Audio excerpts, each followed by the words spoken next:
del océano precámbrico.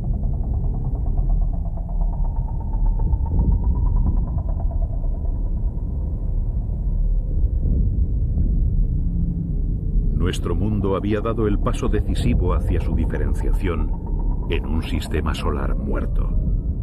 Condiciones físicas y químicas adecuadas permitieron la aparición de una materia capaz de perpetuarse a sí misma. La vida había surgido de forma humilde, pero imparable. La complejidad de las formas vivas fue creciendo conforme las condiciones ambientales cambiaban. Las estructuras corporales se hacían más sofisticadas, dando lugar a seres más capaces de aprovechar la energía del medio para metabolizarla y convertirla en materia viva capaz de reproducir su dotación genética. De las primeras bacterias y algas unicelulares se pasó a los primeros invertebrados, y de aquellos seres blandos y funcionales surgió un nuevo orden mucho más complejo que contaba con un esqueleto interno: los vertebrados.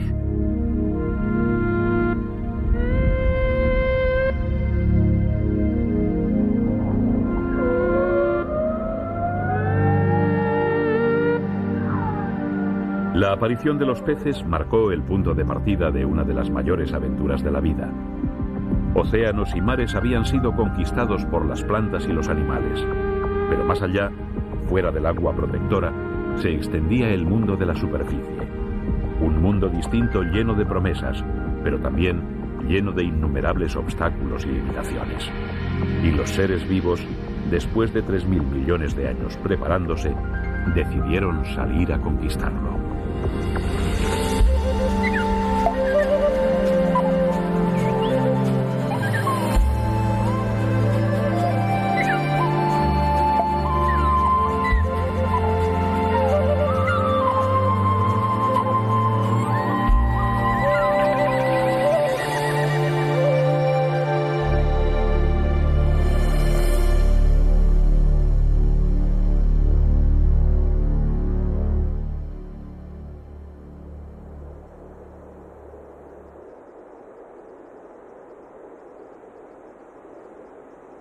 La superficie terrestre es muy diversa.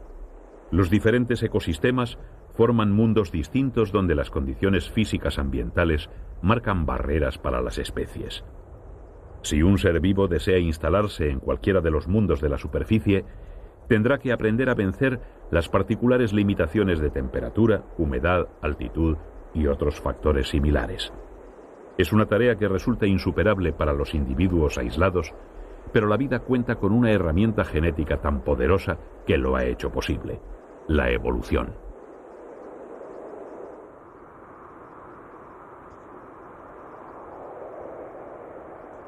Las altas montañas marcan una de las mayores barreras geográficas para la vida.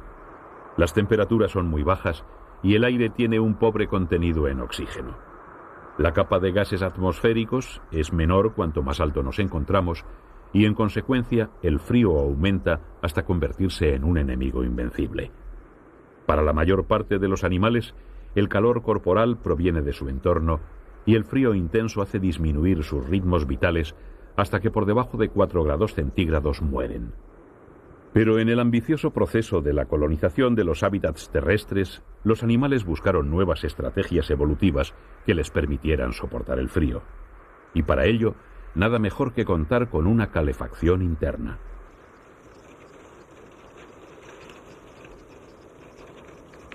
Aves y mamíferos apostaron por generar su propio calor. Para alcanzar los dominios del frío intenso, tenían que ser capaces además de conservar el calor que producían, un problema al que aún se están aportando soluciones. La espesa piel de estas cabras salvajes del Pamir pakistaní es una primera medida de protección.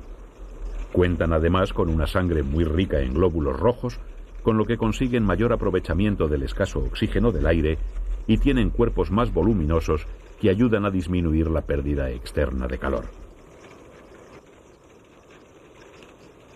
Estas medidas han resultado tan prácticas que todas las cabras y carneros de alta montaña las han adoptado.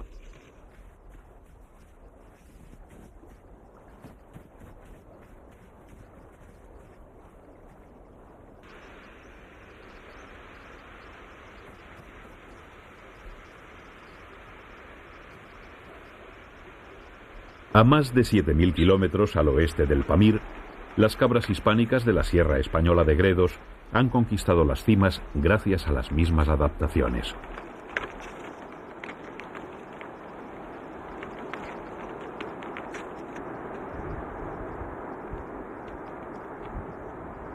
Y aún más hacia el oeste, a otros 9.000 kilómetros, los carneros de Dall, con idénticas armas, han sido capaces de vencer el crudo invierno de Alaska.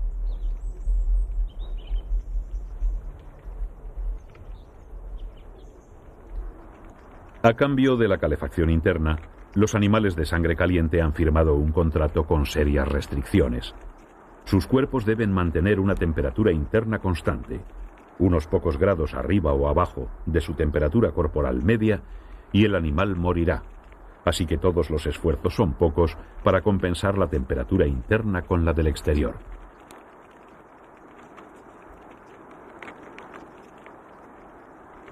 Si en invierno los carneros de Dall se cubren con un grueso manto de lana, durante el verano deben cambiar el pelaje por otro mucho más fino o sufrirán un peligroso sobrecalentamiento que podría llegar a matarlos.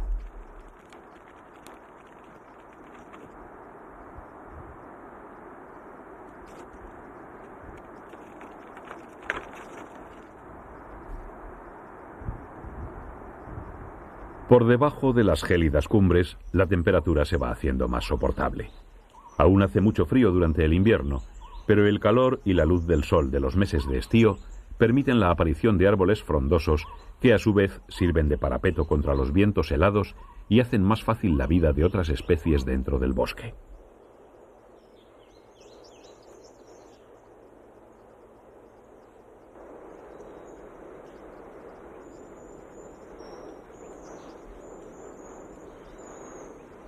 No todos los árboles pueden soportar la dureza de este clima, pero un grupo especial, más antiguo que cualquier otro entre los árboles, lo ha conseguido con tal éxito que sus miembros forman los bosques más extensos de la Tierra hoy en día, las coníferas.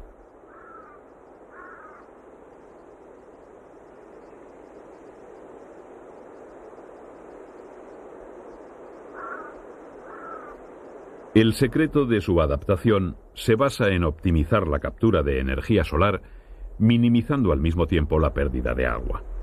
Esto lo consiguen gracias a sus hojas especiales conocidas como acículas, unas hojas de perfil ahusado para soportar las fuertes nevadas, que no se caen estacionalmente y con pocos estomas, pero capaces de cerrarse para evitar la pérdida de agua por evaporación. Y sobre todo, unas hojas verdes y funcionales todos los días del año.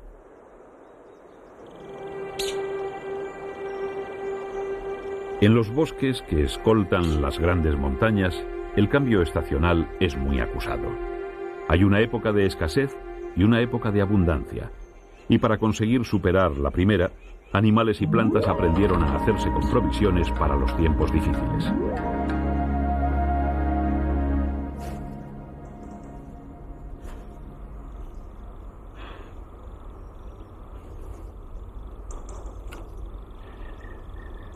Una ardilla común aprovecha los primeros días del otoño para acumular energías. A pesar de su gruesa capa de pelo, no podría superar el invierno si los pinos del bosque donde vive no soltaran sus frutos antes de la llegada del frío.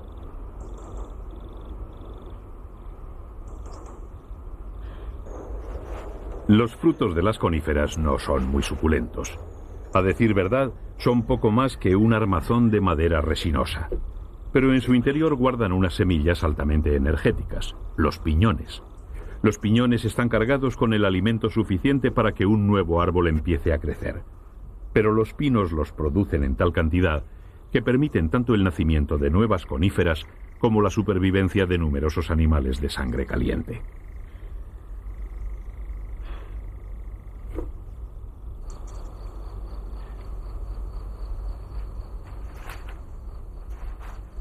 En el bosque caducifolio sucede otro tanto. Aquí los árboles pierden sus hojas y el invierno es una época de estrecheces para los herbívoros. Pero al igual que sucediera con las coníferas, antes de la llegada del frío, el bosque entrega sus frutos y los animales pueden utilizarlos como reservas.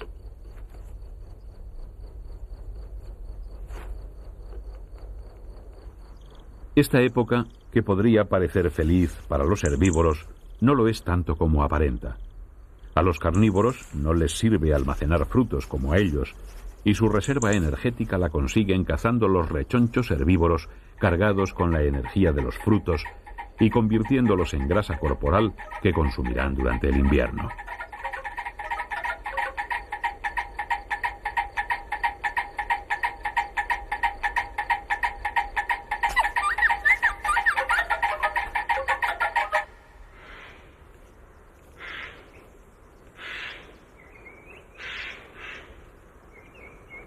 El volumen corporal de un animal mayor es directamente proporcional a su requerimiento energético. La calefacción interna tiene un consumo muy alto, y cuanto mayor es el frío exterior, tanta más energía debe quemar el animal para mantener su temperatura.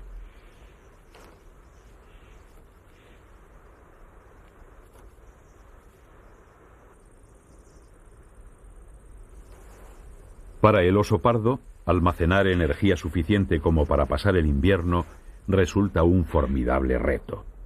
Pero en el proceso adaptativo ha adquirido dos estrategias muy útiles. Es capaz de comer tanto vegetales como animales y durante el crudo invierno hiberna, es decir, baja su metabolismo al mínimo, quedando sumido en una especie de sueño invernal de bajo consumo.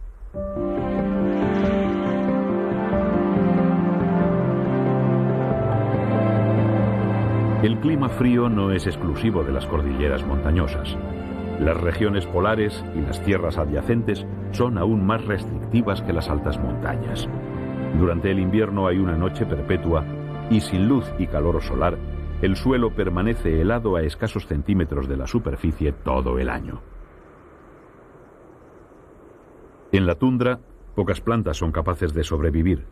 Son pequeñas para soportar los fuertes vientos y crecen muy despacio al amparo de las rocas fragmentadas del suelo. Para los animales resultan una fuente de energía muy pobre, pero aún así ha habido algunos que se han adaptado a tan extremas condiciones.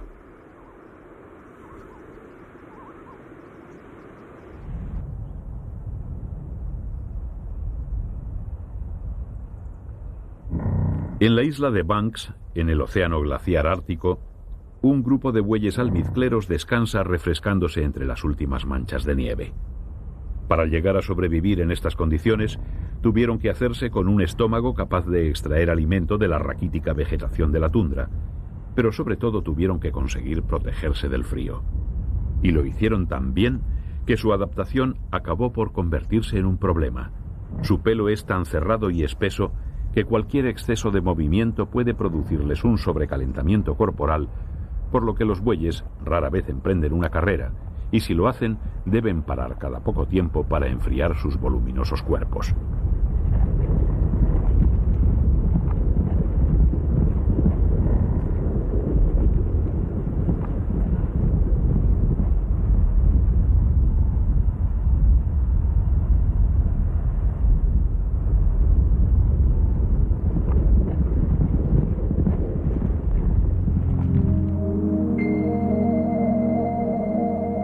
El extremo opuesto a las tundras septentrionales se encuentra en las montañas ecuatoriales del este de África.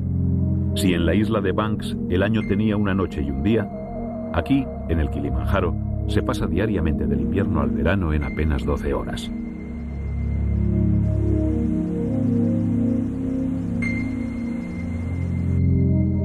Durante la noche el frío es tan intenso que a pesar de estar en el Ecuador, el monte está coronado por glaciares.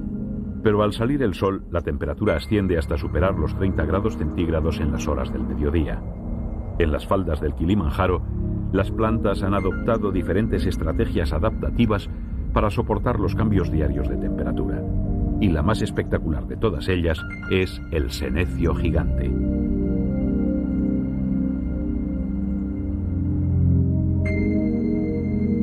Los senecios gigantes no se desprenden de sus hojas muertas, sino que las conservan adheridas al tronco central a modo de bufanda aislante que les protege del viento helado, mientras que en su extremo, a 6 metros del suelo, las hojas verdes se abren atrapando la energía del sol ecuatorial.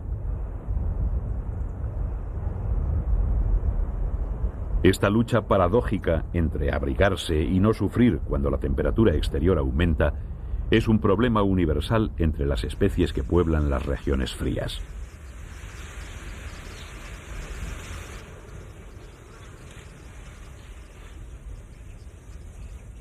En la Patagonia chilena, el viento helado azota la tierra durante la mayor parte del año. Los diferentes camélidos americanos, entre los que se encuentran los guanacos, han desarrollado un abrigo similar al de los bueyes almizcleros, tanto en su poder calorífico como en los problemas de sobrecalentamiento al hacer ejercicio. Pero los guanacos han encontrado la solución. Su pelo no está dispuesto uniformemente, es más tupido y grueso en el pecho y el vientre, mientras que en el interior de las patas es fino y apenas tiene unos centímetros de largo. Cuando hace mucho frío, unen sus patas al cuerpo y se calientan, pero cuando se sienten acalorados, las separan y dejan que el viento reinante les refresque. En el largo proceso de la colonización terrestre, algunas plantas y animales se especializaron en los climas fríos, pero muchas otras, por el contrario, dirigieron su capacidad adaptativa hacia zonas más cálidas, y algunos incluso fueron capaces de adentrarse en los desiertos.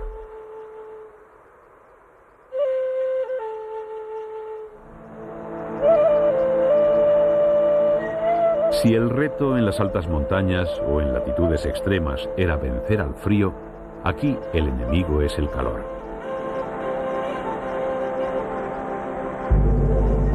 Apenas hay precipitaciones y el agua se convierte en el más valioso de los tesoros. El sol calienta la tierra y los vientos que azotan su superficie se unen al calor para llevarse hasta el último vestigio de humedad. Aquí, la vida parece un imposible.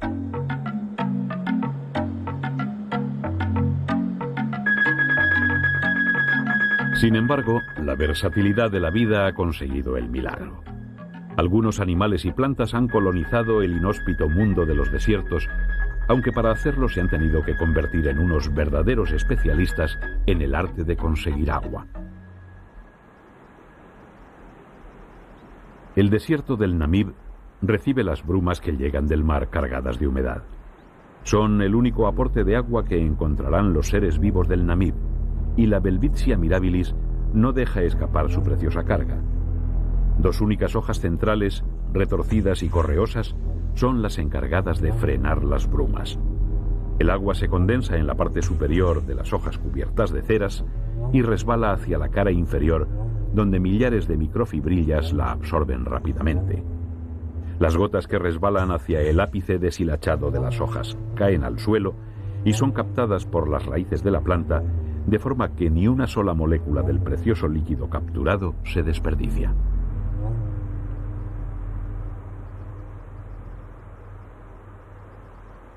En el mismo desierto del Namib, otras plantas han adoptado una estrategia distinta. Si la Welwitschia se ha especializado en conseguir agua de las brumas costeras, la estrategia del aloe se basa en almacenarla. Sus hojas gruesas y carnosas tienen muy pocos poros, con lo que disminuye la pérdida de agua por evaporación. Pero su mayor éxito adaptativo radica en su tronco y sus ramas. Ambos están formados por un tejido esponjoso que almacena el agua necesaria para aguantar los largos periodos de sequía, y en su superficie un polvo blanco las cubre, reflejando el calor del sol y evitando así el aumento de la evaporación. El éxito del aloe ha sido tan rotundo que ningún otro árbol puede sobrevivir en este desierto sin recurrir a su estrategia de almacenamiento de agua.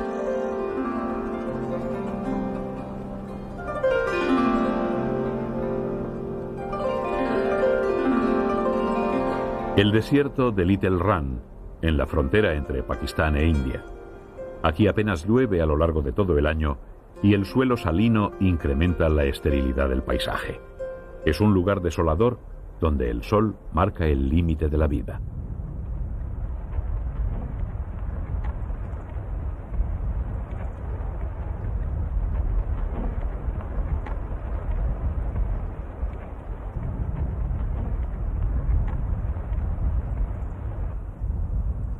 Al amanecer, los asnos salvajes del Kutch salen de las islas de matorrales que salpican la frontera del desierto, donde han estado alimentándose durante la noche. Es el momento de mayor actividad, cuando las temperaturas aún son soportables, y los miembros de cada manada aprovechan para fortalecer sus vínculos sociales.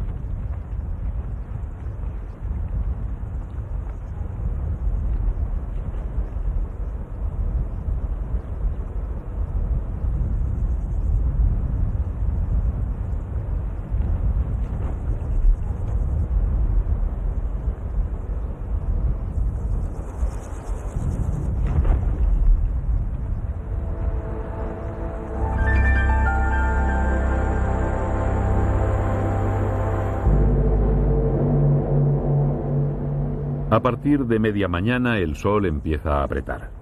La temperatura sube hasta sobrepasar los 50 grados centígrados. Y paradójicamente es el momento en que los asnos salvajes se dirigen al interior del desierto del Ran.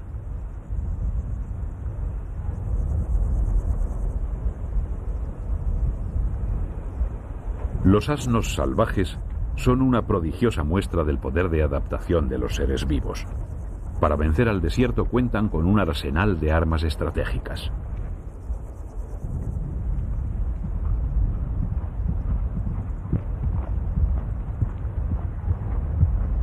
Exteriormente son de colores claros para reflejar los rayos del sol y el calor que transmiten, una estrategia que ya utilizara el aloe en el desierto del Namib, aunque no son totalmente blancos para poder mimetizarse con el entorno y no atraer a posibles predadores.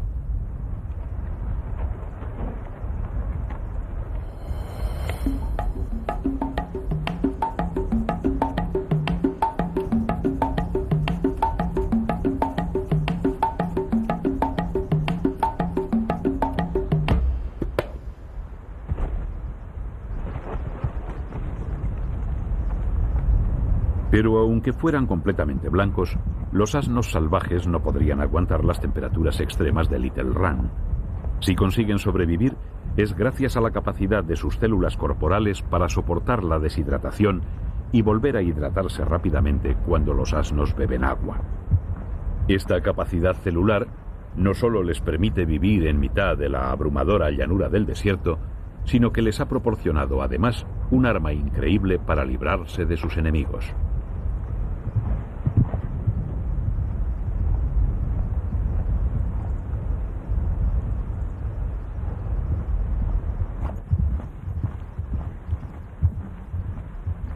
A pesar del calor abrasador, los asnos salvajes pueden correr para huir de sus predadores. Y no solo pueden correr durante un tiempo prolongado, también pueden hacerlo a gran velocidad. Porque los asnos salvajes son rápidos, muy rápidos. En mitad del desierto, ningún otro animal puede rozar los 80 kilómetros por hora.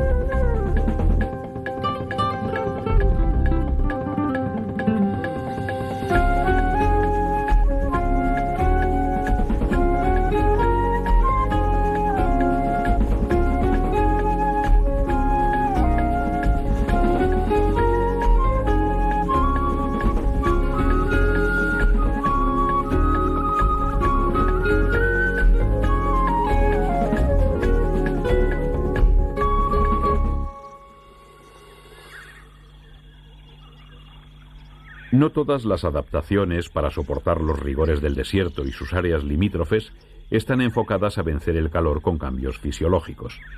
A veces es el propio desierto quien permite otras alternativas. En los límites del Kalahari, las rocas calizas forman cuevas subterráneas al abrigo del sol.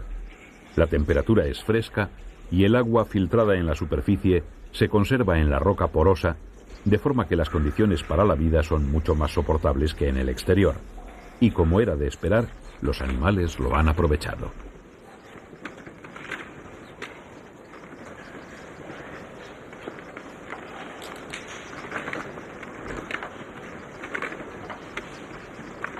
Para distintas especies de murciélagos, las cuevas son el hogar ideal. Durante el día, cuando el calor aprieta en el exterior, los murciélagos duermen colgados de las bóvedas de la cueva. Pero al anochecer, el calor del exterior se va con el sol y los insectos comienzan su actividad volando en la fresca noche africana. Así que los murciélagos se despiertan y salen de caza sin temor al terrible calor del Kalahari. La habitación de las cuevas tiene también ciertos inconvenientes. Uno de ellos, paradójicamente, es el frío. Los murciélagos son de sangre caliente y por lo tanto son poco tolerantes con las temperaturas ambientales. A pesar de estar cubiertos de pelo, necesitan más calor del que generan internamente para vencer al frío de la cueva. Para solucionarlo, los miembros de la colonia se juntan cuando vuelven de sus cacerías nocturnas y se dan calor unos a otros. La vida en sociedad es siempre una ventaja.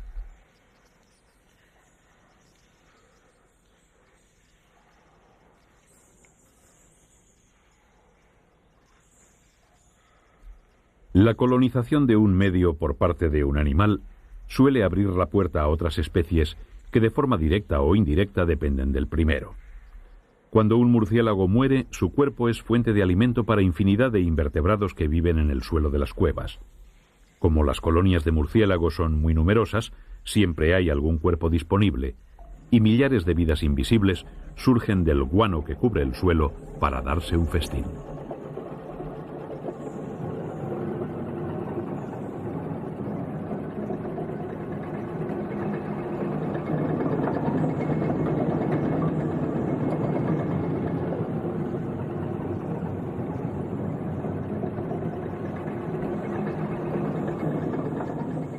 Las cuevas de origen kárstico no solo permiten la vida a los animales que las han colonizado.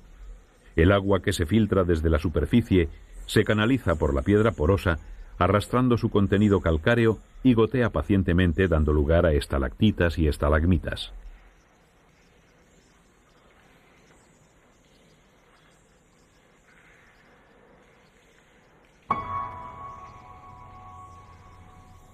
Estos salientes rocosos son muchas veces la única fuente de agua para los habitantes del exterior, así que la cueva se convierte en una gigantesca madre que amamanta a millares de hijos sedientos.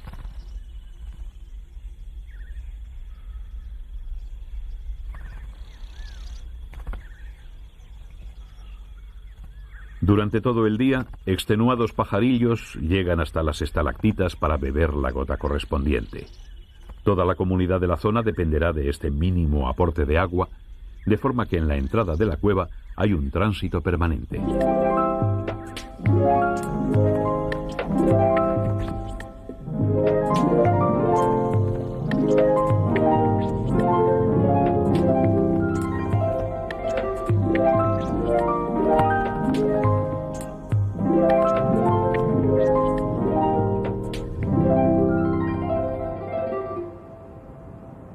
Para los animales que viven en la superficie de las regiones desérticas, la lucha por la supervivencia no admite tregua. Por el día las temperaturas suben hasta hacerse insoportables y el viento acaba de robar hasta el último vestigio de humedad. Y por la noche, lejos de ser un descanso, el frío viene a relevar al calor haciendo el contraste aún más duro. Todos los animales adaptados a estas terribles condiciones comparten una serie de rasgos. Son, por así decirlo, las reglas básicas para vivir en el desierto. Hay colores claros para reflejar el calor, orejas grandes y muy vascularizadas para enfriar la sangre, comportamientos nocturnos para evitar la deshidratación. Toda una serie de cambios destinados a soportar el calor y conseguir vivir con el mínimo de agua. Pero aún así, hasta los más adaptados tienen que repostar tarde o temprano el preciado líquido.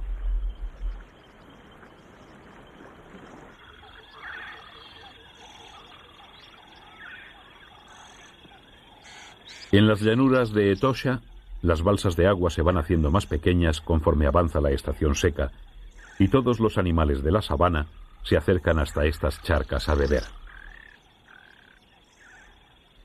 Los oryx de El Cabo son unos de los animales mejor adaptados para sobrevivir en los desiertos del cono surafricano. A pesar de sus voluminosos cuerpos, los oryx pueden pasar sin beber periodos muy prolongados de tiempo gracias a su capacidad para ahorrar agua. Cuando su temperatura corporal alcanza los 41 grados centígrados, los oryx empiezan a jadear, mientras que la inmensa mayoría de los animales sudarían al sobrepasar los 38 grados centígrados.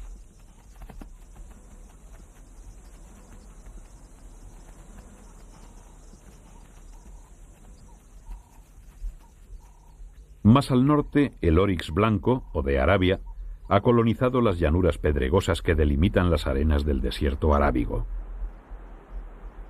Como sus parientes sudafricanos, el oryx blanco es capaz de pasar sin beber largos periodos, extrayendo el agua de los vegetales que come principalmente durante la noche. Mientras que durante el día, las hierbas, bulbos y brotes apenas retienen un 1% del agua que captan de la humedad ambiental. Al caer el sol, esta concentración aumenta hasta llegar al 40%.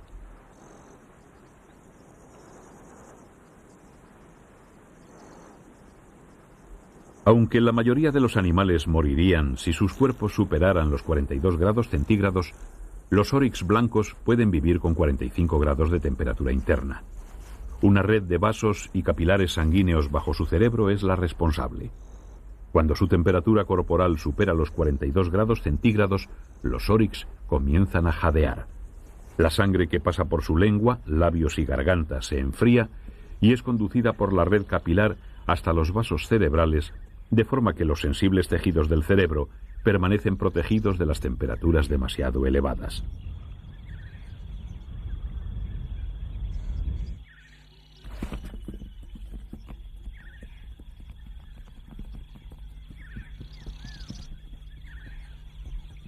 También el color les ayuda. Durante las horas de calor, los oryx se retiran a las yermas llanuras arenosas, algo que recuerda a la actitud de los asnos salvajes del desierto indio.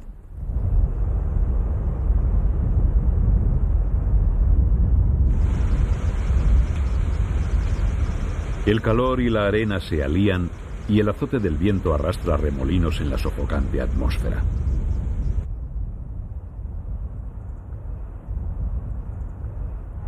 Como en una procesión, los oryx van llegando al blanco arenal.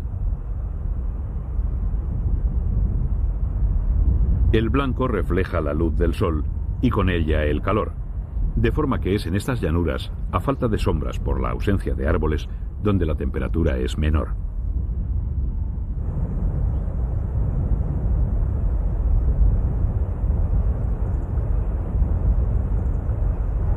Resistiendo el viento y la arena que arrastran los remolinos, los oryx se preparan para las horas de mayor insolación.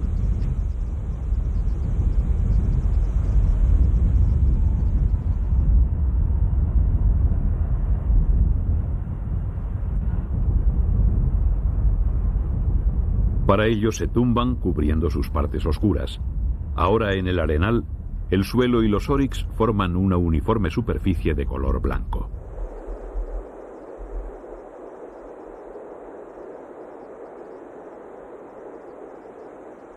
Aunque en la mayoría de los desiertos siempre hay alguna fuente de agua, o al menos de humedad, existen lugares absolutamente secos. Estos mundos de arena y viento forman una tierra completamente inhóspita para la vida.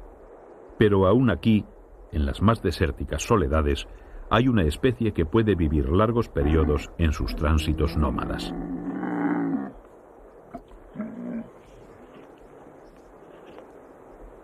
Los dromedarios, animales que ya no se encuentran en estado salvaje, son, junto con sus primos los camellos, los mamíferos más adaptados a los rigores del desierto. Su secreto adaptativo es más que evidente y sobresale de forma llamativa sobre sus espaldas: las jorobas. En las protuberantes jibas, los camélidos almacenan grasa que pueden convertir metabólicamente en agua cuando las condiciones del medio les impiden beber. La joroba contiene las provisiones para la supervivencia. Si el animal agota la grasa y no repone el agua, muere. Pero generalmente la reserva es más que suficiente, de forma que se ha convertido en todo un logro: cantimploras gigantes portátiles que transportan el agua en forma de grasa, estado en el que no puede perderse por transpiración.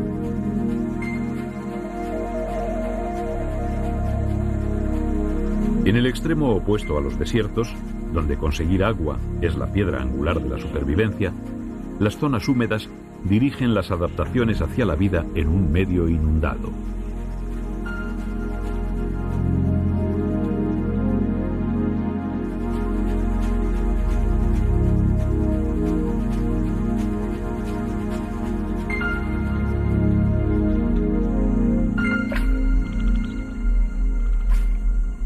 Aquí no hace demasiado calor ni demasiado frío, y hay grandes cantidades de comida fuera del alcance de la mayoría de los animales.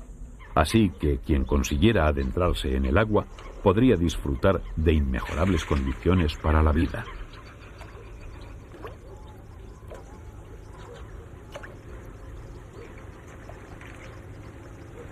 Entre todos los órdenes de animales terrestres que encaminaron sus adaptaciones hacia las grandes superficies encharcadas, ninguno cosechó tantos éxitos como el de las aves.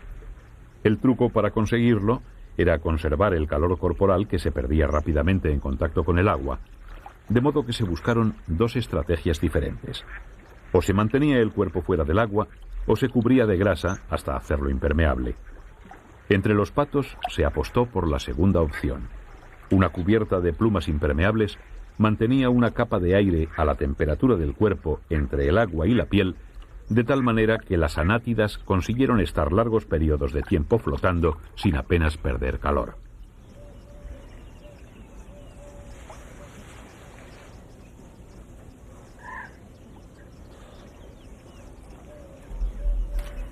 Otros, como esta jacana bronceada de la India, desarrollaron largos dedos que les permitieron adentrarse sobre las plantas flotantes, plantas que además les proporcionan los pequeños invertebrados que componen su dieta.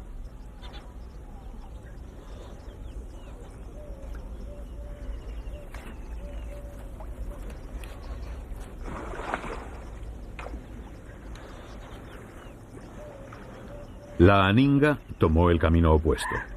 Para conseguir alimento se sumerge por completo. Su cuerpo está diseñado para bucear y solo su cuello y cabeza asoman en superficie como un periscopio cuando anda de pesca, por lo que se conoce popularmente como pájaro serpiente.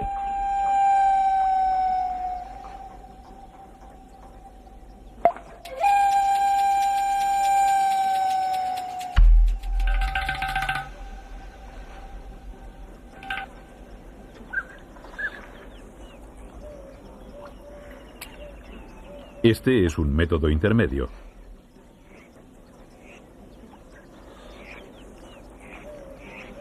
Las largas patas del jabiru asiático mantienen su cuerpo fuera del agua, pero le permiten andar por ella en busca de presas.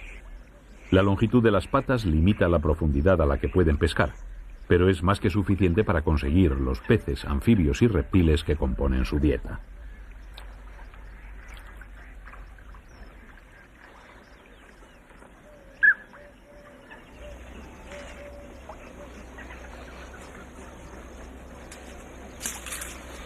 El éxito adaptativo de las aves para conseguir conquistar los humedales depende del buen funcionamiento de sus armas corporales, por lo que constantemente están poniéndolas a punto.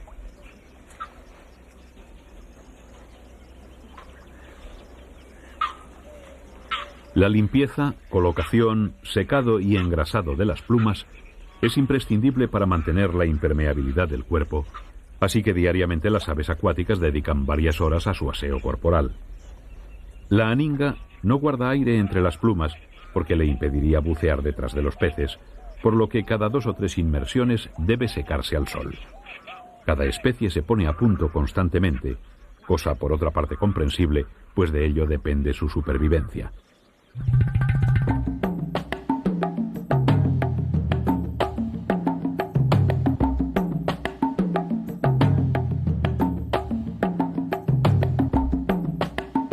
Como las aves, también los mamíferos hicieron sus avanzadillas en el mundo encharcado de los humedales.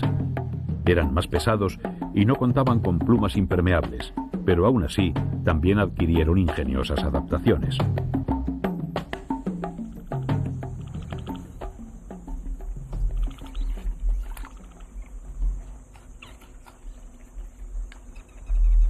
Un grupo de lichis rojos en el delta del Okavango, en Botswana. Poder adentrarse en el área inundada permite a los lichis huir de la competencia de otros herbívoros. Además, la vegetación de las zonas inundadas se mantiene verde todo el año, mientras los pastos se agostan en las sabanas circundantes.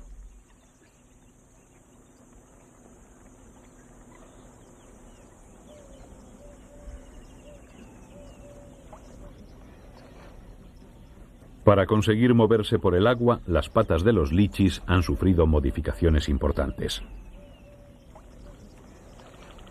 La parte inferior de sus patas largas y delgadas apenas tiene pelos que retengan el agua, y sus pezuñas son más largas y estrechas, lo que les ayuda a no hundirse en el cieno del fondo. Gracias a ello, los lichis, cuyos machos pueden superar los 100 kilogramos de peso, son, después de los sitatungas, los más acuáticos entre todos los antílopes.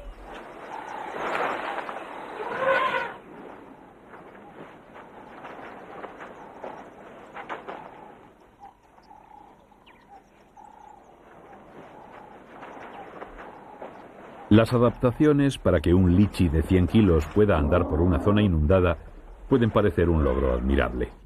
Pero ¿qué hacer cuando el peso es entre 30 y 60 veces mayor? La respuesta nos la pueden dar los rechonchos hipopótamos, animales que sobrepasan los 2.500 kilos de peso.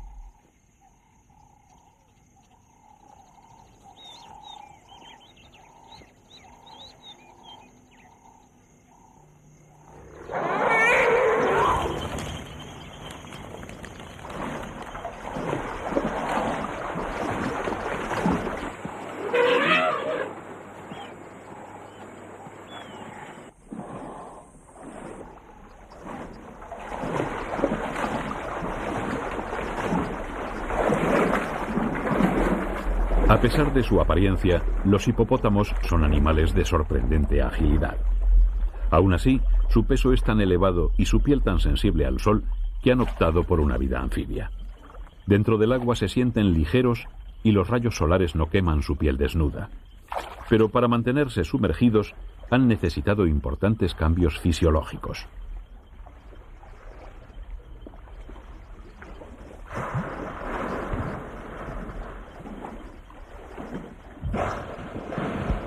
La nariz, los ojos y las orejas de los hipopótamos se han alineado en un mismo plano sobre la cabeza, de forma que los principales sentidos, oído, vista y olfato, sobresalen del agua y les mantienen alerta.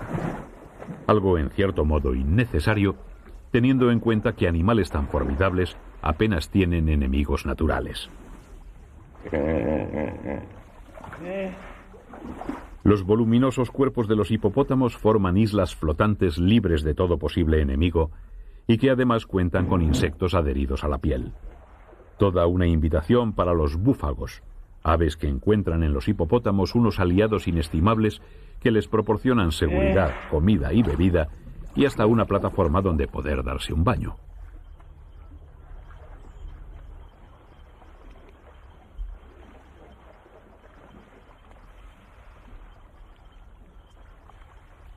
Y todo por un precio insignificante: librar a los hipopótamos de molestos parásitos.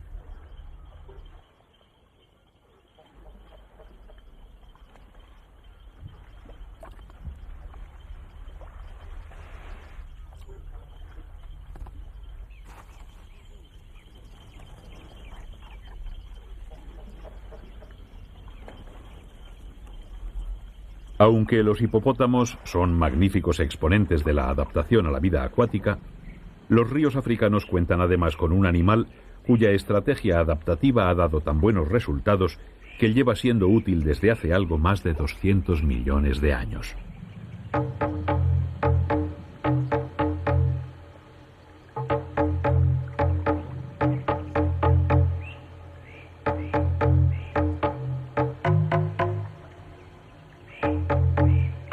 Los cocodrilos aparecieron en el Triásico tardío y desde entonces han sobrevivido a un medio cambiante, viviendo la mayor parte del tiempo en el agua. Cuerpos acorazados, un rudimentario pero eficiente sistema digestivo, un diseño hidrodinámico y unas poderosas mandíbulas armadas de dientes cónicos han sido la clave. Hoy, como hace millones de años, los cocodrilos siguen siendo los dueños y señores de los ríos donde habitan.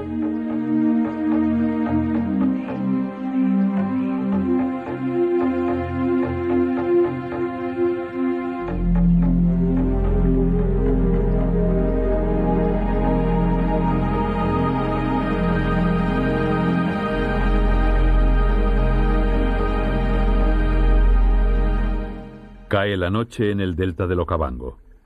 Para la mayoría de las especies, la noche marca el tiempo del descanso, de la suspensión de toda actividad. Pero para nuestros conocidos colosos acuáticos, la situación es bien distinta.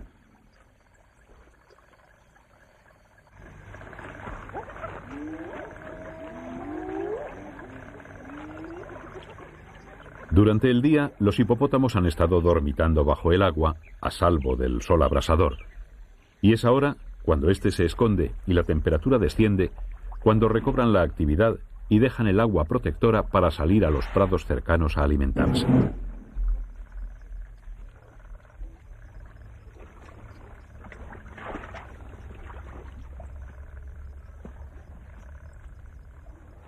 Todo el grupo dejará el refugio acuático para alejarse hasta varios kilómetros, comiendo y marcando el territorio para que ninguna otra piara de hipopótamos lo invada. La noche se convierte así en el periodo de trabajo, el momento de pastar los 60 kilogramos de hierba que cada individuo ingiere todas las noches.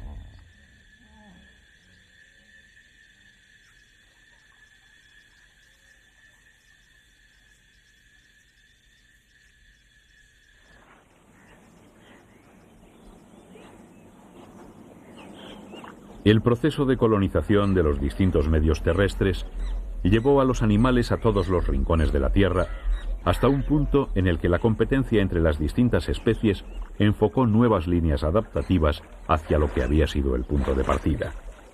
Se habían colonizado las alturas y las tierras bajas.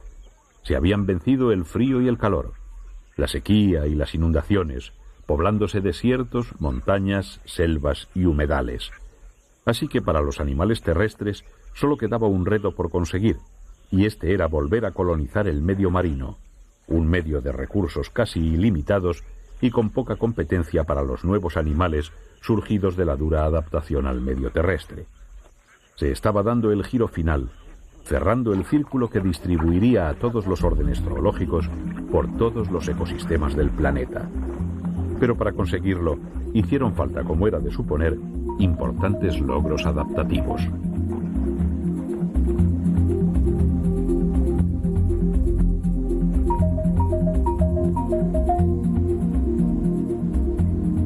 Una aleta o un ala.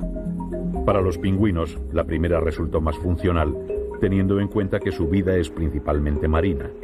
Así que transformaron sus alas para copiar algo que la naturaleza ya había inventado millones de años atrás. Obtener las alas aleta no les salió gratis. A cambio, los pingüinos pagaron un precio que podría parecer demasiado caro, porque con su nueva adquisición perdieron la capacidad de volar.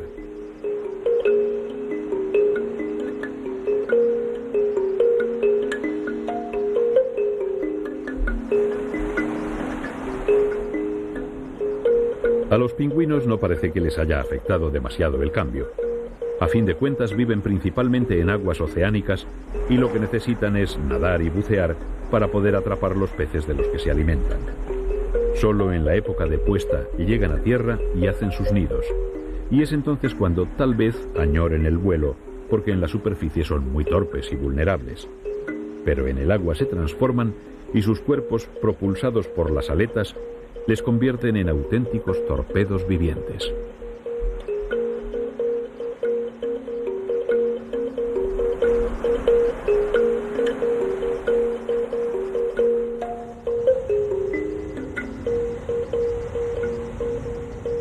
También entre los mamíferos se emprendió la reconquista del medio marino, con resultados tan espectaculares que llegaron aún más lejos que el grupo de las aves.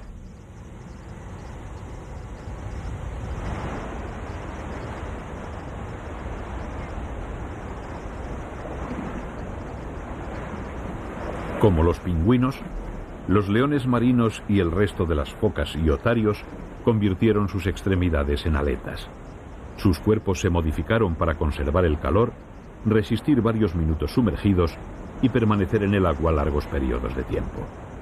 Y al igual que para las aves, el precio fue la pérdida de agilidad en la superficie a cambio de una asombrosa agilidad en el agua.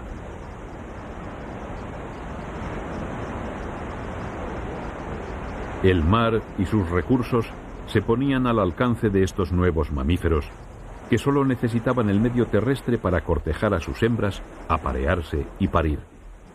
Pero aún este último cordón umbilical con la tierra se iba a romper e iban a ser los mamíferos los encargados de hacerlo.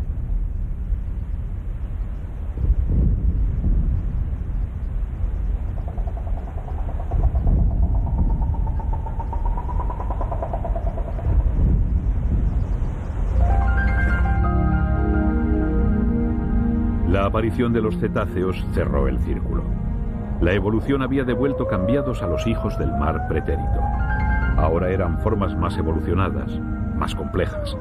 Pero el proceso de adaptación para colonizar la Tierra fue un largo camino de pruebas y errores, logros y fracasos que no habrían podido llevarse a cabo si los seres vivos encargados de realizarlo no hubieran encontrado en su entorno la energía suficiente para subsistir y no hubieran perpetuado sus logros a través de sus descendientes.